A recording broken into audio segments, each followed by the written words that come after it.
All righty, if you'd like to call the roll, that'd be great. We'll get started with our meeting.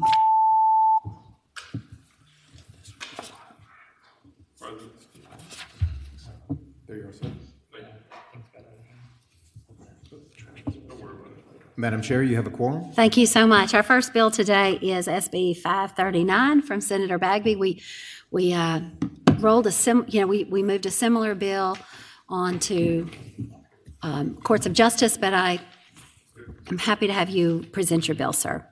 Yes, so 530. Okay, is there a motion? So moved. Second. Okay. Thank you. The substitute incorporates language from Senator Serville's bill, as well as includes amendments proposed by the Department of Transportation. This bill puts up guardrails on how law enforcement can use and store data for local use for automatic LPR, license plate reader technology.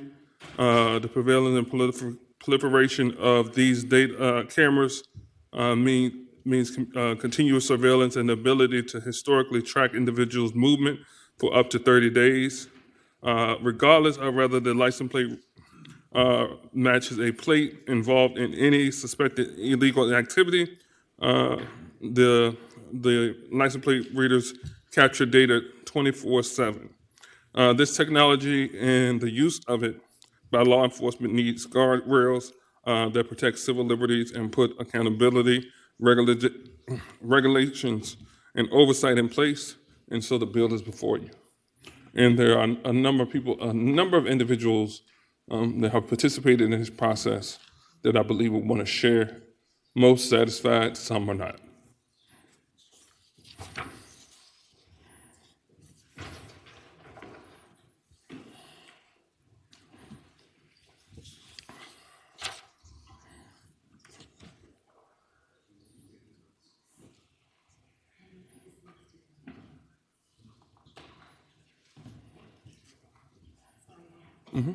Have fun.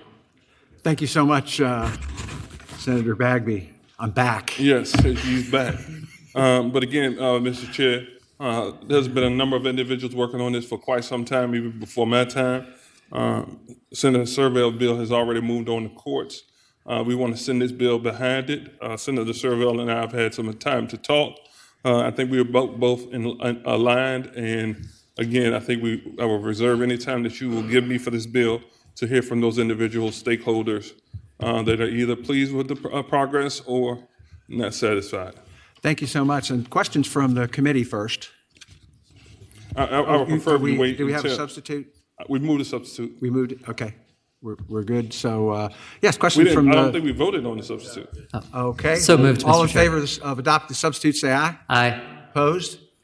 Substitutes before us. Senator Roan. Thank you, Mr. Chair. Would the patron just be able to describe any substantive differences between this bill and the one from Senator Serville? That's what I described earlier. I would prefer if we would let the individuals speak that are, one, satisfied with where we are, and two, they'll tell you why they're not satisfied. I don't want to get ahead of them. Okay. Mr. Chair, I'm sorry. Senators, oh, you have a follow-up? Oh, yeah. Follow-up, Senator Roan. Thank you, Mr. Chair. I was just saying, I was reading the substitute as the patron was explaining that, so sorry, missed any explanation. Okay, no problem. Okay. Senator Sturdivant. Thank you, Mr. Chairman. I'm happy to listen to the patrons' witnesses, and that may Or answer we're my going to be question. here all evening. Yep. Thank you.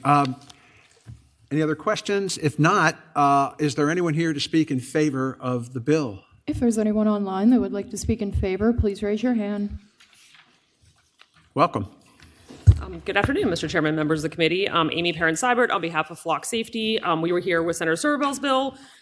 We appreciate all the work that Senator Bagby has done to get us to this place where I think we are much closer on a bill that we all agree on. There are a couple changes in here. Some of them are mostly related to VDOT right-of-way, as well as some changes about the exceptions, making sure that the port is still able to use license plate readers that are not law enforcement purposes.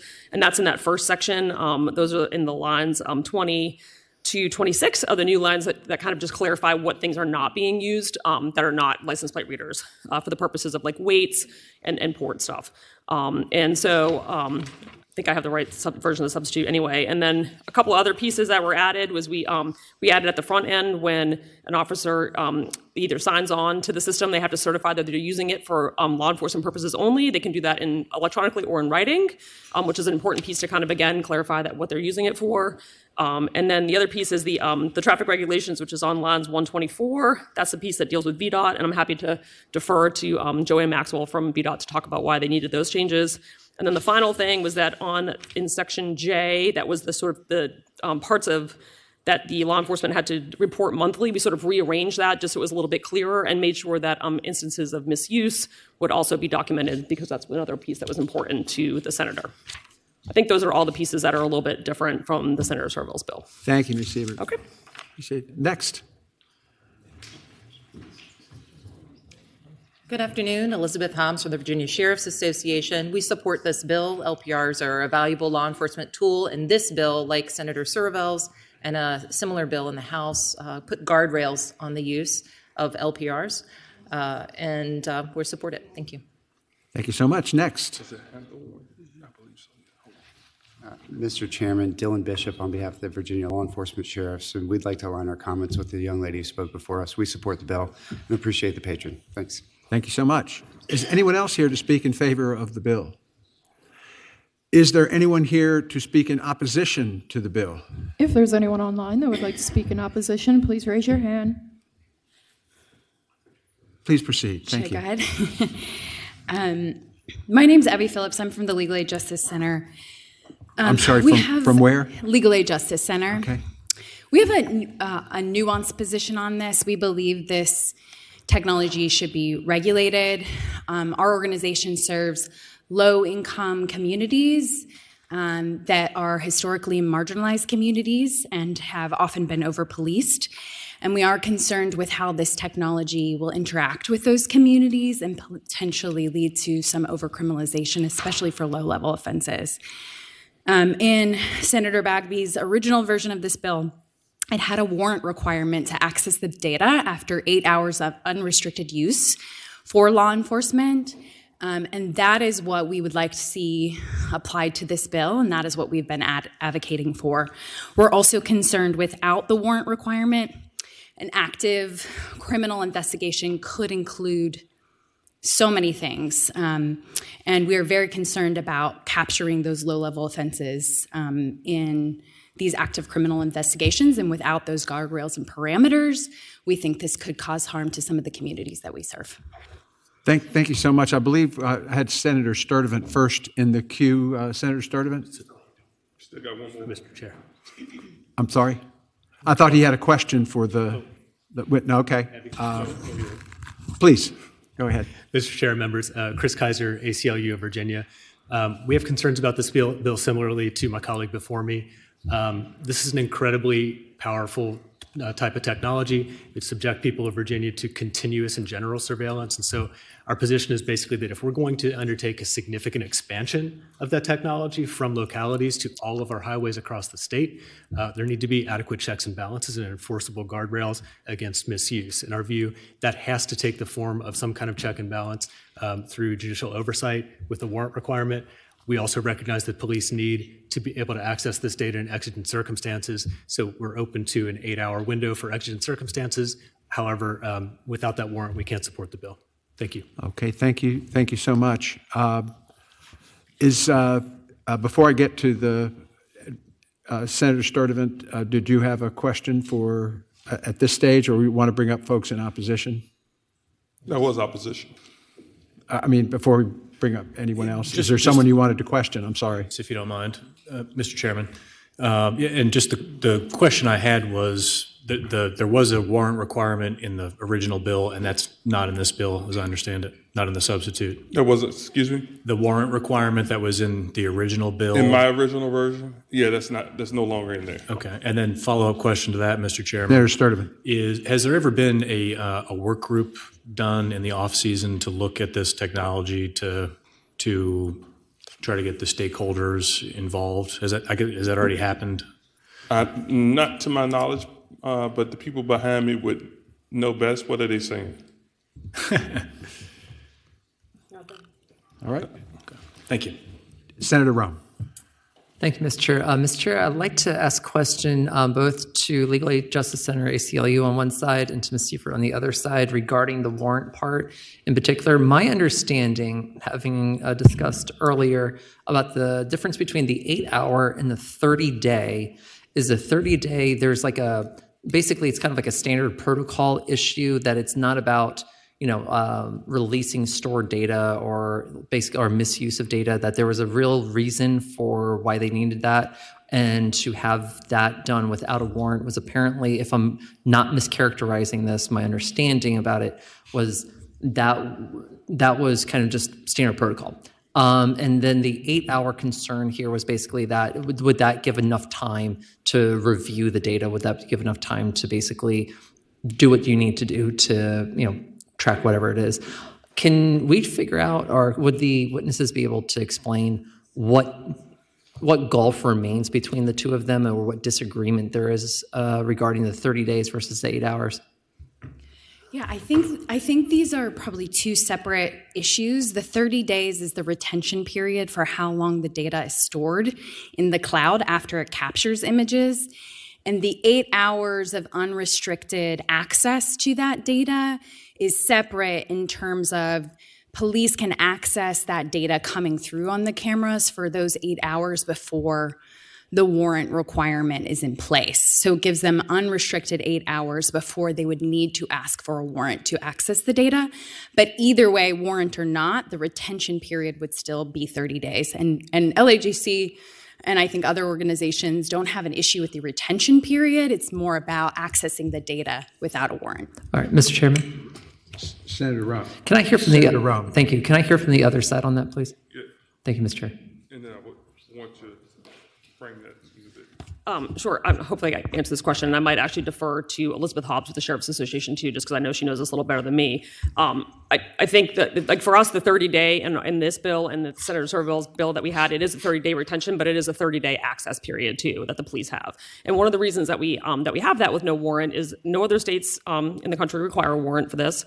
And there is what is called plain view doctrine, which is if it's in plain view, you don't need a warrant. Again, I want to defer to Elizabeth Hobbs if I need to, because I'm not an attorney, but I know she is. But the idea is that, if a police officer is sitting on the side of the road and they're looking for a stolen vehicle, they can sit on the side of the road and write down license plates, and they do not need a warrant for that. So this image of a license plate is also the same as that, which is why you don't need a warrant for it. It is separate and stored separately in a database. It is not connected to the DMV database. That's something the police have to do separately. They'd have to get the image and then match it up to the DMV. So those two things are not connected, which I think is important, because that's why it's not personally identifying. It is just an image. The Supreme Court in 2020 said that this is not personally identifying information. They said it is able to be stored and kept. And I think that is an important difference between those two things. And the other reason that 30 days is the reason when we worked with the police officers and the police departments we work with, they said that was the shortest amount of time. There have been incidents where you need to be able to go back and look for something in that 30-day time period to be able to find something. And the issue with warrants is it's just not necessary. Thank you. And also, I know you asked for someone else to respond to that as well, didn't you? It was just a joke. Okay. Okay. But I do want to make sure it's clear that it's been shared with me that Minnesota and Utah both have warrant requirements for their LPRs. Okay. No? Okay. I don't know about Minnesota, but I know again, Amy Perrin-Seibert, I checked about Utah, and for Utah, it is they keep the data for 9 months, and then they only need a warrant if they're going to get it from a private company. For example, if they were going to get it from private surveillance, that law enforcement need to get that data with a warrant there. But for them to keep that data, they keep it in Utah for 9 months without a warrant. So that's the difference there. And we don't have to go back and forth about that part. You just need, I guess, grab whatever you want from whatever discussion, both sides. All right. My goal with this legislation. Hold on one moment. We have someone online in opposition, but first we have Senator Diggs, who had a question or a comment. Thank you, Mr. Chairman. Question for the patron. Microphone. Thank you, Mr. Chairman. Question for the patron. Please proceed, please. Senator Bagby, I didn't quite catch, what is the difference between this bill and Senator Serville's bill which is SB 503. Yeah. Senator Bagby. So that was what was described by law enforcement earlier. It's stuff with the port. It's stuff with, help me folks, I don't have it written down. The items that were described by, I wish I had a list. If I so may, I could just Mr. keep Chairman, saying it over and over again to you guys. If I may help But- Mr. Bagby Senator Bagby on this, if Senator Diggs, go ahead. thank you. It's my understanding that those other things that were put in there, because there's, All things that you asked for. well, no, Quite frankly. well, it was trying to clear up things because there's more than law enforcement that uses license plate readers at toll operators, the ports, And those are the commissioner things- revenues and all that. And so it was trying to be something that would encompass all of these things so that they wouldn't get caught up in these restrictions that you would put on law enforcement because of the civil liberties aspect, but yet let toll booth operators, ports, and those others continue to conduct their business. That's my, unless there's something else other than that. No, Senator Bagby. Mr. Chair, I feel like this is at the end of one of those medication commercials where you have to list all the things because all the people have said all the things about LPR, and rightfully so. There's a lot that goes into this legislation. There's an important piece of legislation. But if you all continue to ask me to run down those things, I'm gonna have to put that on a record and just push a button. But they are important things. I think you know what they are. Mr. Chair. Hold on one second. Are you? But I'll let Eric go first, and then I can finish. Okay, Senator Aird. Mr. Chair, procedurally, I am wondering, and I'm sorry, I apologize for being late, and maybe you all have discussed this already. Will this also be going to courts so that both can be, because I feel like we're getting into some of the questions that are. Yes, it will. We wanted to give it a full hearing here, but at the same time, the motion will probably be to report and refer to courts. Thank you, Mr. Chair. All right. Can I provide some clarity to that too, Mr. Chair? Go ahead, Senator Bagby. And to help folks out, I have been talking to Senator Serville. I think both sides have been talking to Senator Serville. The goal today is to make this bill a little bit better, hopefully much better, and get sides closer together. And so when this bill follows his bill to courts, this bill would be the one that we move forward. It will be under Senator Serville's name. So I'm not trying to get a win. This is just trying to make the bill better. And I think we're down to one issue. I could be wrong, but I think we're down to one issue, and that's how long, that is the warrant requirement. Okay. Okay, thank you. And next we have Senator Williams-Graves. Thank you, Mr. Chair. Quick question on that process with regard to going to courts, the fiscal impact on this. Do we have time for courts and finance to get whatever ends up out of courts to finance so that it can also be heard there? Because I think we're running out of time. If I could editorialize here, my understanding is yes, there will probably be some finance and appropriations activity on either tomorrow or on Monday next week. So to be able to deal with those things. I believe Senator Aird had another question or comment. Mr. Chairman. I just wanted to ask Senator Bagby, amongst some of the things that you moved into this bill in preparation for its continued conversation, was the data trust that appears in yours. Does that remain in what you have as you move it over? From my knowledge, it does, but I really just got out of session. They have been working with my staff to update it. To my knowledge, it does, but the stakeholders actually know more about actually what it is than I do, because they were working up to the last minute to make sure it was updated. I'll take a look. I just wanted to check. To my knowledge, it does. Am I wrong? It doesn't. It's not there. Oh, interesting. Okay. Senator Aird, Thank you, have Mr. another? Chair. Senator Aird? Nothing further. Okay, you're good. I believe we have someone in line on opposition, and then I'd like to have Ms. Maxwell come forward, or you don't? Okay. You know what I saw I'm gonna you. do? I saw you know in what, line. you know what I'm going to do right now? I'm going to let my bill go, and I'm going to let Servell bill move forward. So I will make a motion to strike my bill. Now, do you So sure you moved, want Mr. Chair. You sure you want to do that? I am sure, because what I want to happen is not happening with the stakeholders. And so Servell bill will be the bill and the vehicle.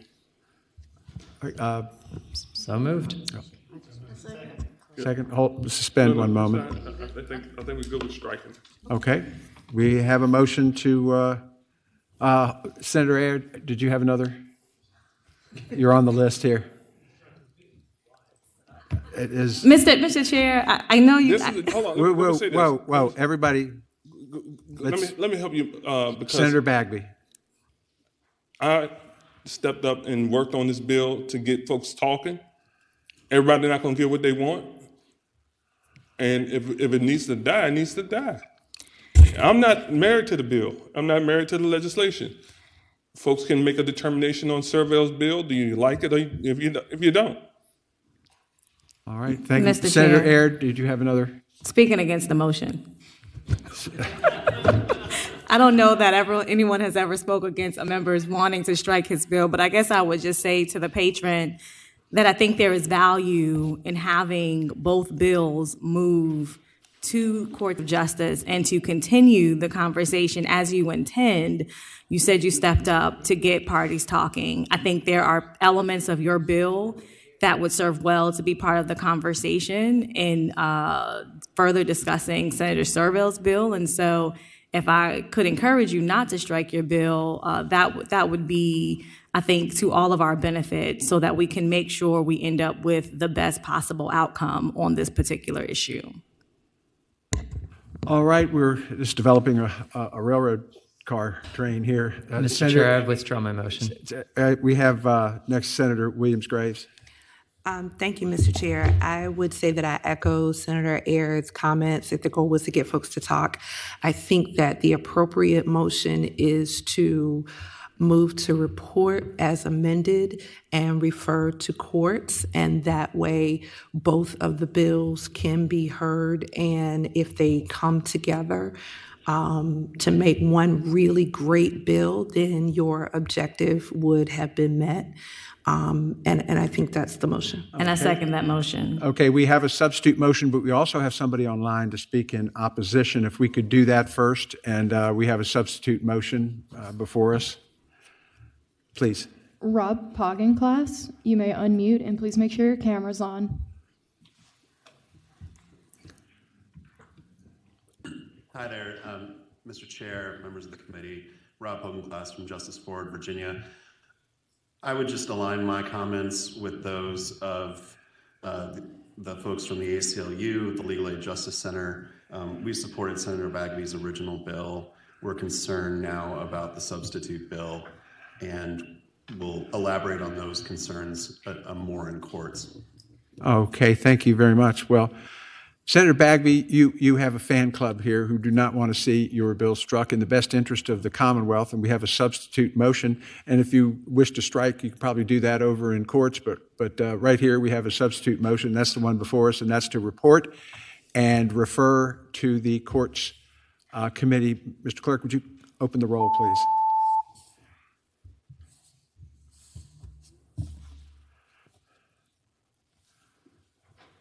Ayes 9, noes 5.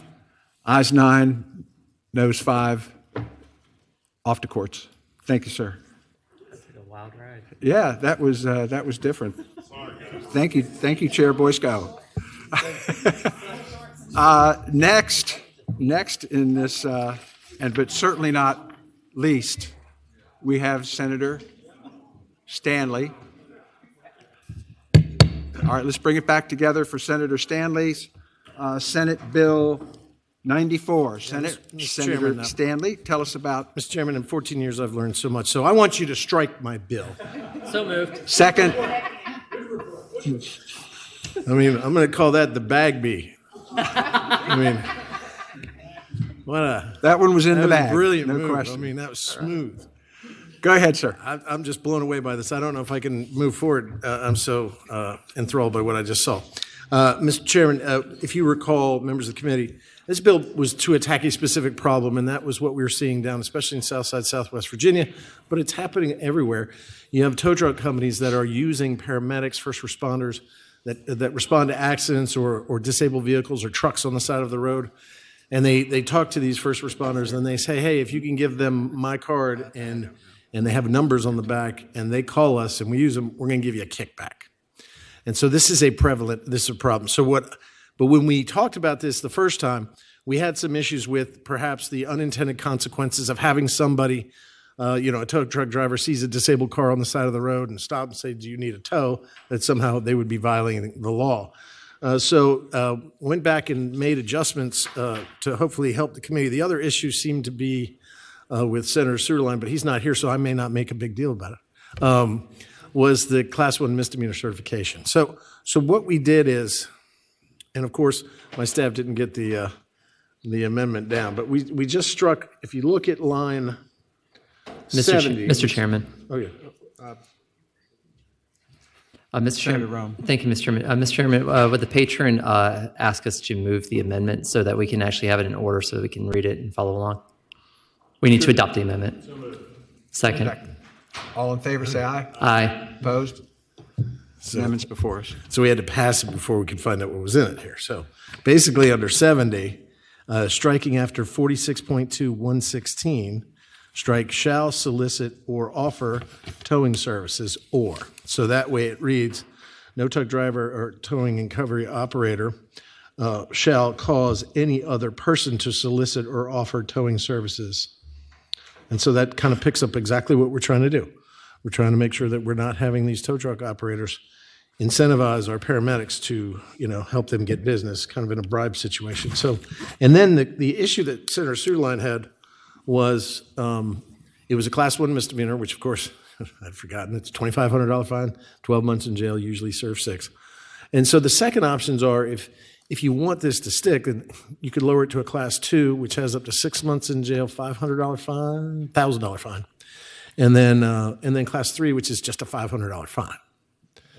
So I would leave it to y'all and what you would think in terms of the penalty. I know Senator Suderline was the one that had the issue with the Class 1 being a little too harsh, and I'm not some guy that just wants to put tow truck drivers in jail, but at the same time, we want it to have a little bit of teeth too. I mean, Senator Stanley, would putting something in that started with a Class 3 and moved up to a Class 2 or a Class 1 be a reasonable way to approach this as an amendment?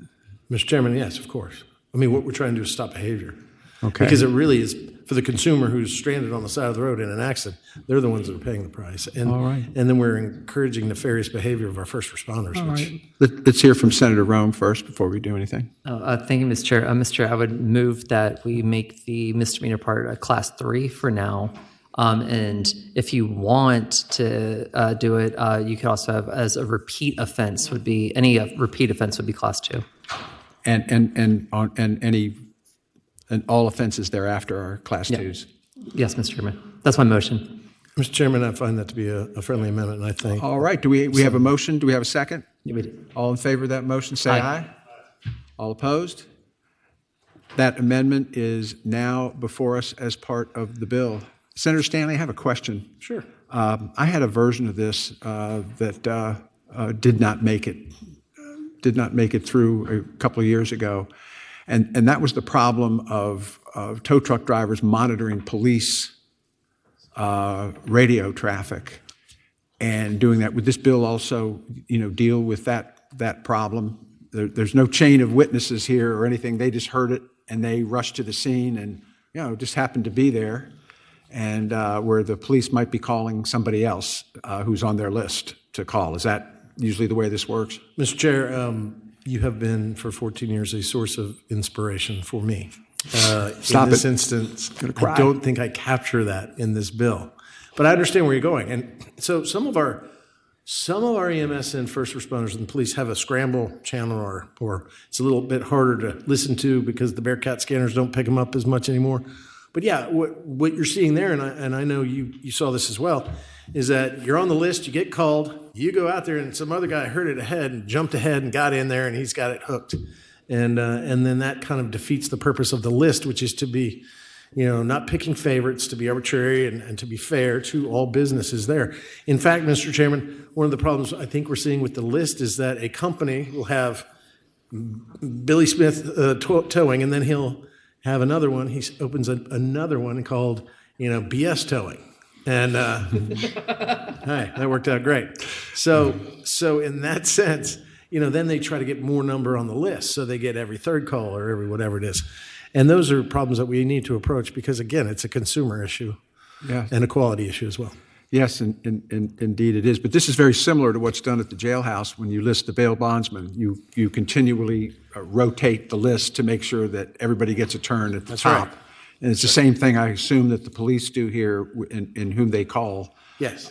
When they call into the dispatcher takes care of the proper call to the person whose turn it is. Mr. Chair, there is a list that is maintained by the local state police division for that region and or area within a certain square mileage, and they work off that list in turn. All right. And this was kind of claim jumping that list as well. Very good. Is there anyone here to speak in favor of the bill?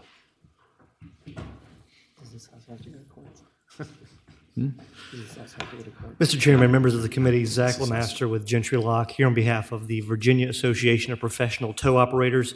They do public safety tows on the ID1 corridor, and we support the senator's bill and thank him for bringing it. All right, got the subjects of the bill to agree to. There's something Very wrong. nice. Anyone else speak in favor? Do we have anyone here who would like to speak in opposition? Is there anyone online for either in favor or in opposition? Mr. Chair, there's no one else online. All right, there we are. The bill as amended is before us. Do we have a motion? Move to report as amended. The motion has been seconded, and the bill is before us. Could you open the rolls, please?